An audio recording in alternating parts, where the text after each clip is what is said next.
Europe, you're living maybe in Canada, maybe you're living in America, and you're trying to save money, you want to buy your property. So how do you decide where you want to buy your property?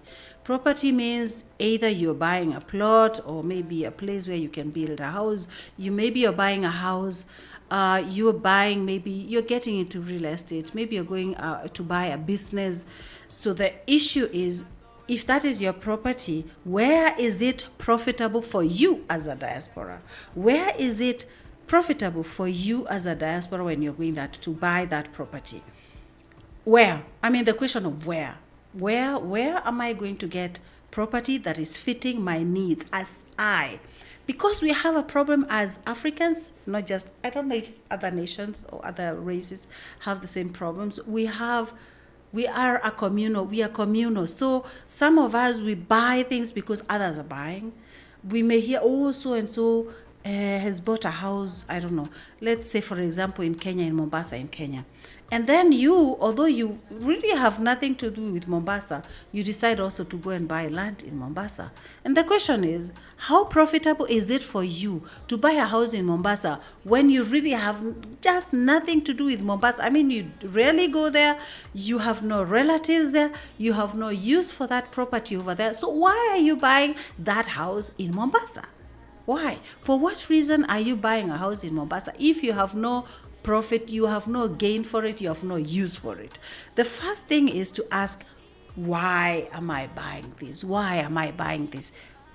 Why is this place where I want to buy? Even if it's cheap, even if it's affordable, even if it's right now fitting the amount of the money you have in your account or in your savings or wherever, that property you're buying, how beneficial is it for you?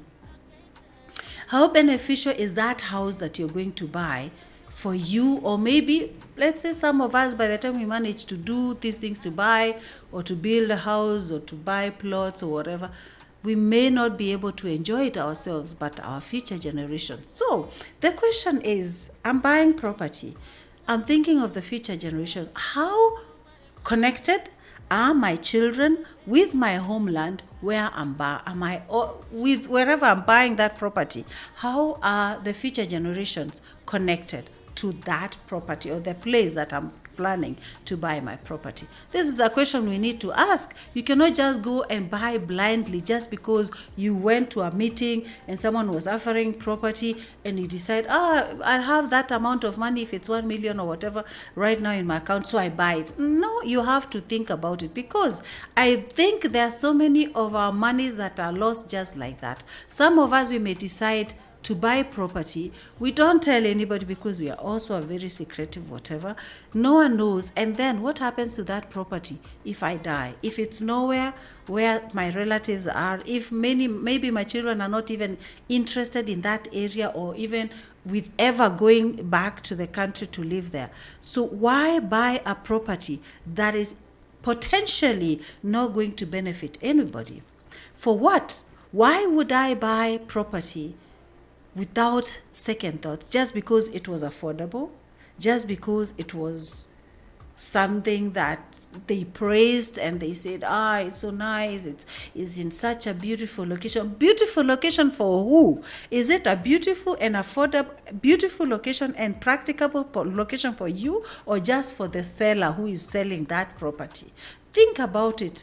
We are buying things blindly without thinking of how beneficial that property is. I mean, why would I even buy something when I know I don't plan to go and live back in Africa or whatever, if I don't know, wherever. Why would you buy property somewhere and you know you're not going to go there? You have never even maybe made your children acquaintance with your country or with your people. For what? Why are you going to buy that property?